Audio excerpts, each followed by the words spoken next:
आपको ये देखना चाहिए कि प्राइम मिनिस्टर मोदी कुछ छोटी चीज नहीं है, कुछ छोटा नाम नहीं है।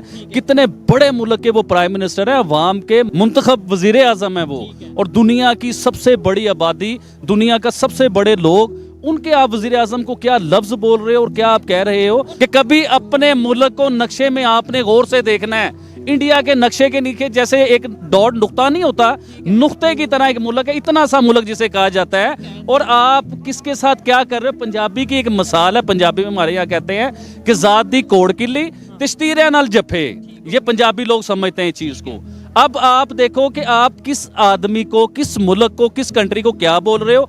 और मैंने मालदीव्स के ऊपर बड़ी तसल्ली से स्टडी की है, मैंने उसके ऊपर देखा है कि इंडिया के तो इतने एहसानात हैं, इतने एहसान है मालदीव के ऊपर। आप देखिए जो नमक हराम भी होता है ना, उसे भी एक एहसान किसी का याद रह जाता है, और आपको तो हजारों में से एक भी नहीं याद रहा। 1988 में देखिए, मैं ये मालदीव की पब्लिक जो है, ये मैं उनसे बात करना चाहता हूँ। देखिए उन्हें हम लोग समझते हैं कि उर्दू की समझ नहीं आती होगी, हिंदी की समझ नहीं आती। देखिए उधर बॉलीवुड मूवीज देखी जाती हैं और वो बहुत ज्यादा समझते हैं, क्योंकि इंडिया के बॉलीवुड के बड़े बड़े एक्टर जो हैं उधर छुट्टियां मनाने जाते हैं। इंडिया के बड़े बड़े अमीर लोग उधर जाते हैं, जिससे उनकी इकोनॉमी में फायदा होता है। अब क्या होता है कि उन लोगों को मैसेज क्यों देना चाह रहा हूं कि उन्हें ये बात हमारी समझ आए और वो उर्दू समझते हैं। देखिए आप भूल चुके हैं 1988 में आपके साथ क्या हुआ। तो 1988 में श्रीलंका के 100 से ज्यादा टेररिस्ट जो है ना, वो मालदीव्स में घुस चुके हुए थे। और इवन के सिर्फ घुसे नहीं थे, उन्होंने पूरे मालदीव्स के ऊपर कब्जा कर लिया था, इवन के उनकी हुकूमत पे भी कब्जा कर लिया था। अब मैं सवाल करना चाहता हूं मालदीव्स के लोगों से कि सर आप मुझे ये बताइए कि आपको उस टाइम बचाने वाला कौन था? मालदीव की बात करें तो मालदीव कोई बहुत बड़ा मुल्क नहीं है, ये तो एक जजीरा है, चारों तरफ पानी, बीच में छोटा सा एरिया है। लेकिन वहां के सदर जो 1 साल पहले हुए इलेक्शन में जीते थे, मुइज़ून का नाम है, मोहम्मद मुइज़ून का नाम है, इब्राहिम सुई से वो जीते थे। तो उन्होंने अपना नैरेटिव ये बनाया था कि हमारा सबसे बड़ा दुश्मन इंडिया है। जिस तरह इंडिया के अंदर एक नैरेटिव बनाया जाता है इलेक्शन में कि पाकिस्तान हमारा दुश्मन है, तो वो कश्मीर को लेकर इलेक्शन जीत जाते हैं, ये हमारे सामने है। इसी तरह मालदीव्स के अंदर सुई ने मुइज़ू के खिलाफ ये प्रोपेगेंडा किया कि आप इंडियन नैरेटिव आप बयान कर रहे हैं, लेकिन ऐसा नहीं हुआ। उन्होंने कहा कि इंडिया हमारे सबसे बड़ा दुश्मन है, और मुइज़ू इस बयानिए को लेके वो जीत गए। जीतने के बाद लोगों में अपना नाम तो रोशन कर गए, लेकिन हकीकत इसके बरक्स है। अब इसको समझने के लिए माजी में जाना पड़ेगा।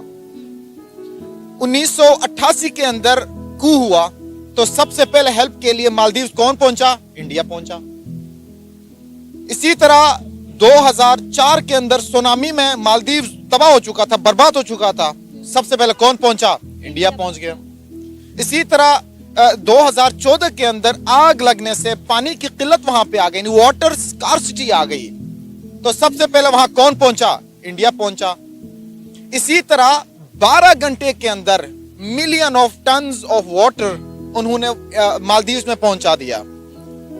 अगर माजी देखा जाए तो आपका हमेशा सबसे करीबी 600 किलोमीटर भी नहीं है मालदीव इंडिया के दरमियान एरिया, तो वहां पे सबसे पहले आपकी हेल्प को कौन पहुंचा? इंडिया पहुंचा। तो आप उसी दोस्त के साथ आप दुश्मनी निभा रहे हैं। और दूसरी आपकी इकोनॉमी देखें, इकोनॉमी सबसे कम है।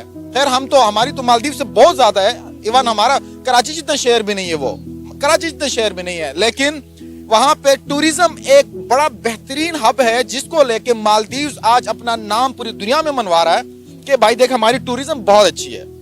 लेकिन अब ये भी देखें कि 2023 के अंदर मालदीव्स ने सिर्फ और सिर्फ टूरिज्म को लेके $500 मिलियन कमाए थे। मालदीव्स चाह रहा है कि उनके ताल्लुकात आपके नेपाल के साथ हो, उनके ताल्लुकात श्रीलंका के साथ हो, जबकि श्रीलंका और नेपाल दोनों चाइना के साथ ताल्लुकात बेहतर बनाना चाह रहे हैं। तो इनडायरेक्टली मालदीव चाह रहा है कि हमारे ताल्लुकात इंडिया छोड़ के 600 किलोमीटर वाला हमसाया छोड़ के हमारा उससे भी कहीं हजारों किलोमीटर दूर चाइना के साथ हो।